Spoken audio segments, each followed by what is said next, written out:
What's up, vinyl community? Gonna share with you guys some digs I picked up on my recent trip to Boston. If you follow me on Instagram, you may have seen that one I was with Dave Belson, a fellow vinyl community member, and that I posted a picture of a record store, Cheapo Records. So that was a few weeks ago now, 3 weeks ago. It's taken me a bit to get on to do this. While I was there, was actually really sick, so still kind of just getting over that wicked flu. But finally well enough to get on and share with you guys what I picked up in Boston. It's my second time in the city. First time I didn't really, I just went to a game at Fenway, and that was many years ago. I actually tried to track down a record store, I remember, while I was there, but I think the one I had tried to go to was closed. Anyway, I hit up a total of 5 record stores. I'll show you the records in order of my trip, kind of take you through. So when I first got there, first of all, I was with my girlfriend, so have to always be kind of, she's nice enough to let me go to different stores, but I gotta be as quick as possible when she's waiting for me. So when we got there, we had some time to kill. We were actually going to Dave Belson's place for dinner. That was the night of the Super Bowl, so had some time to kill before checking into our Airbnb. So hit up first record store, which was In Your Ear, which was Dave's first recommendation to me. Didn't find a ton of stuff. It wasn't too exciting. It's a really great store. I'm sure there's often great records there. Just happened to be nothing too exciting for me at that time. I think they had some stuff they were putting up on eBay, like some rare Blue Note stuff behind the counter. But anyway, I love supporting when I go to a record store, so I bought some stuff anyways, some cool stuff that I don't see around in Montreal. So first off, I picked up First Meditations for Quartet, John Coltrane. So this is a later release from the late 70s, I believe, on ABC Impulse. He had 1977. Still with, you know, McCoy Tyner, Jimmy Garrison, Elvin Jones, recorded in the golden era, September of 1965. So I guess this was material that was never released, and this is amazing. So not an expensive record, not very nice artwork on MCA Impulse, but the music, as you can imagine, Coltrane from that period is amazing. So grab that one. A later Pharoah Sanders, just on Teresa Records, featuring Leon Thomas. This was, I listened to it, and Idris Muhammad's also on here. It was good. There was some of the tracks I enjoyed more than others, not like mind-blowing, but I can't remember what song I enjoyed the most. But anyway, I thought it was cool to find. I only have Journey to One on Teresa Records is incredible. This isn't quite on that level, but I grabbed that. And a soul record, original Leroy Hudson 2 on Curtin Records. I had like a cheap reissue of this from when I first started buying records, so not in great shape, but it was cheap. So okay, so then after that I was off to Dave's house with my girlfriend. Beautiful time, really great to meet him. We talked about music a bit, had a bit of time to go up, hang out in his record room, but mostly we just kind of chatted with my girlfriend and his wife, had a great time, great meal, talked a lot about food. We both really like food and cooking, but I didn't leave there empty-handed. He was nice enough to give me a few records, gift me a few records while I was there. Thank you, Dave. Very much appreciated, and I hope we get to meet again. So I left Dave's place with Black Arthur Blythe, Bush Baby. So this one is on Adelphi Records from 1978.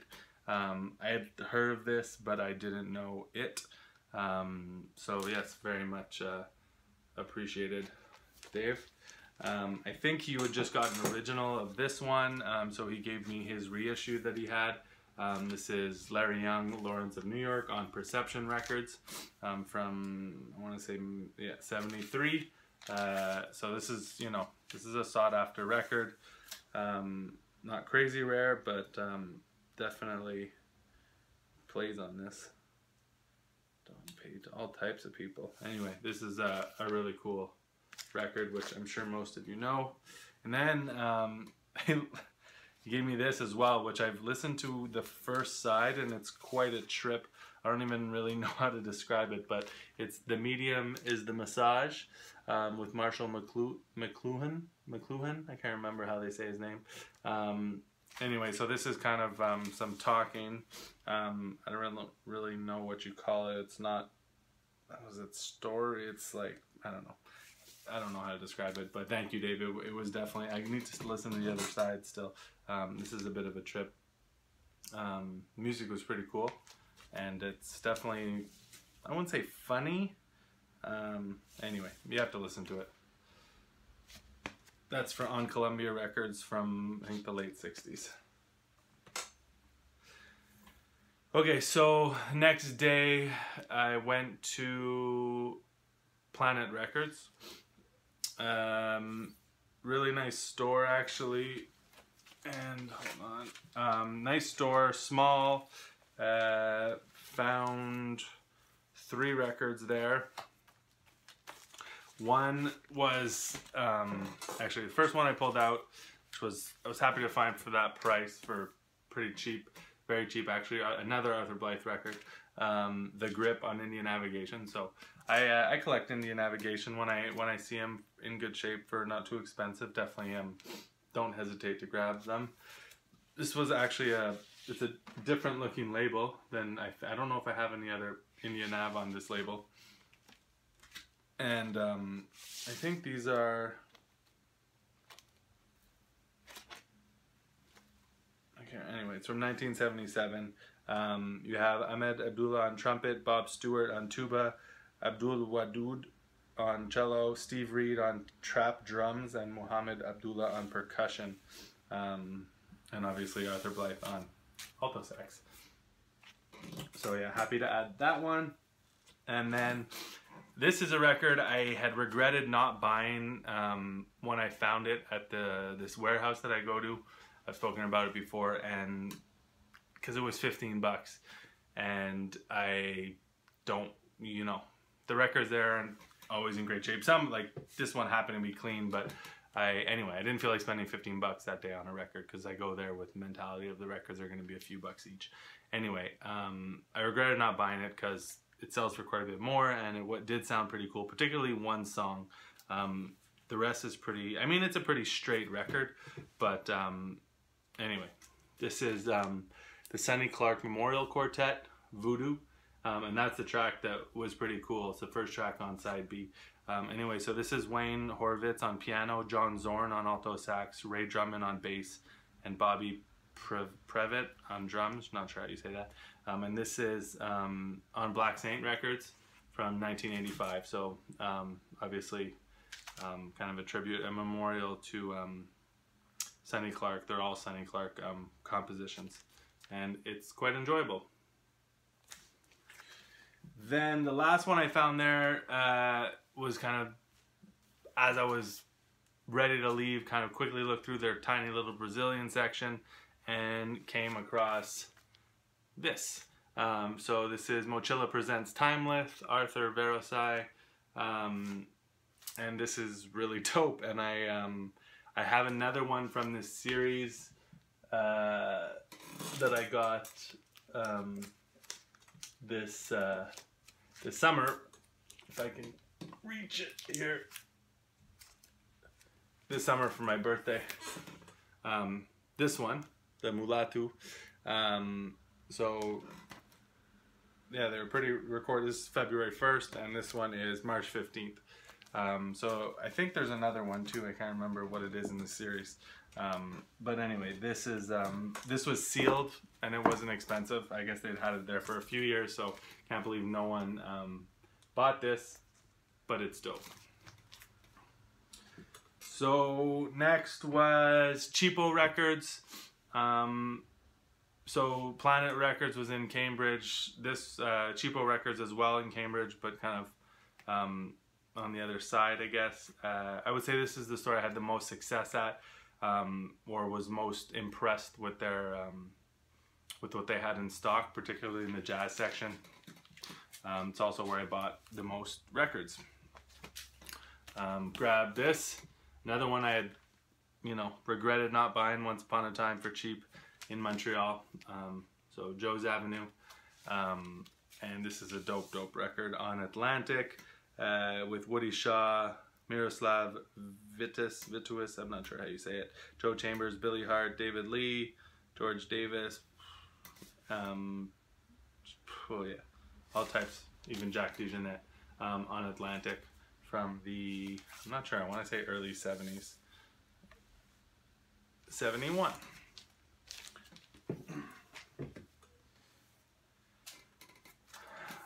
Another Archie Shepp to the collection.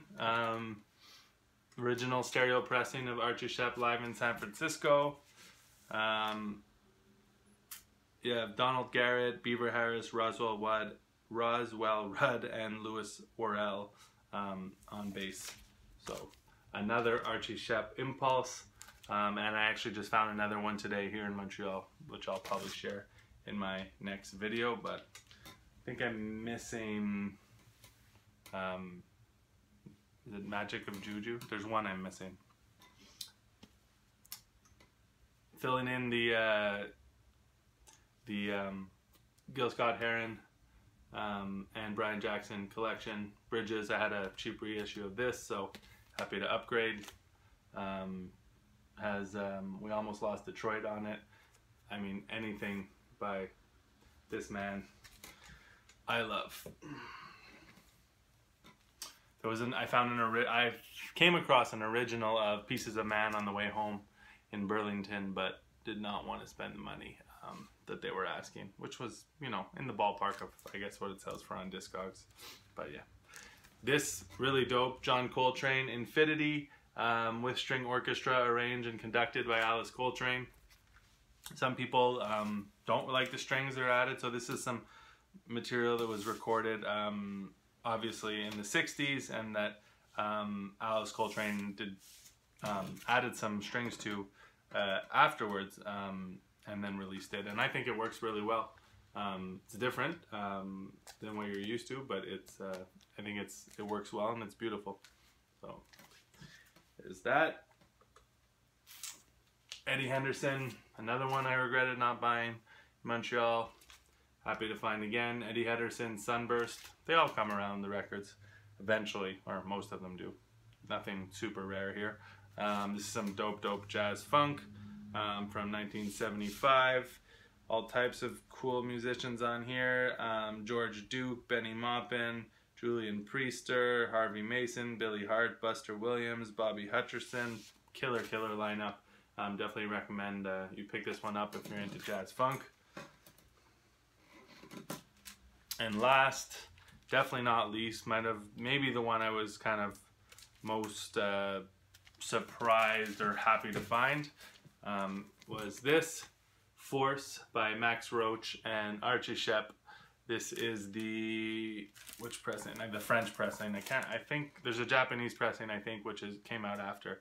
But this is the French pressing on, I don't even know what the bass record, I don't even know what the label is.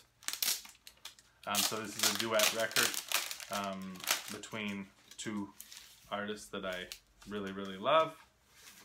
I'll show you what the labels look like.